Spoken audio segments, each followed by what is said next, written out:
আসসালামু আলাইকুম। আজকে আমি তৈরি করে দেখাবো মেয়োনিজ। আমি সাধারণত বাসায় যেভাবে মেয়োনিজ তৈরি করি সেই রেসিপিটাই আজকে আপনাদের সাথে শেয়ার করব। আশা করি আপনাদের ভালো লাগবে। মেয়োনিজ করার জন্য আমি আগে থেকে একটা ডিম পোস্ট করে রেখেছিলাম। এখন সেই ডিম পোস্টটা ব্লেন্ডার জারে দিয়ে দেব।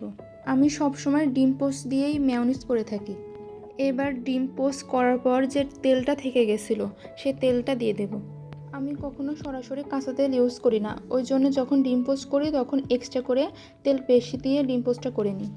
তেলটা দেওয়ার পরে আমি এখানে অল্প পরিমাণে গোলমরিচ, হাফ কাঁচামরিচ, 2 কোয়া মতো রসুন দিয়ে দিয়েছি। রসুনের পরিমাণটা এমনই রাখবেন, বেশি দিলে গন্ধ করতে পারে। আর অল্প একটু লবণ দিয়ে দিয়েছি, 1 চামচ মতো চিনি দিয়ে দিয়েছি। আপনারা যে যেমন মিষ্টি পছন্দ করেন সেই অনুযায়ী চিনিটা বাড়িয়ে কমিয়ে দিবেন। এবার দিয়ে দেব 1.5 চামচ মতো গুঁড়া দুধ,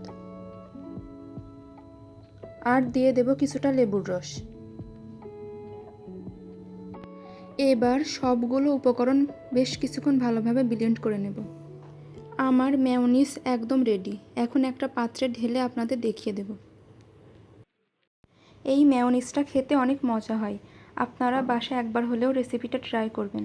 আশা করি আপনাদেরও ভালো লাগবে। রেসিপিটি ভালো লাগলে অবশ্যই লাইক, কমেন্ট এবং আমার নতুন চ্যানেলটি সাবস্ক্রাইব করে আমার পাশে থাকবেন। আজকের মতো বিদায় নিচ্ছি। ধন্যবাদ।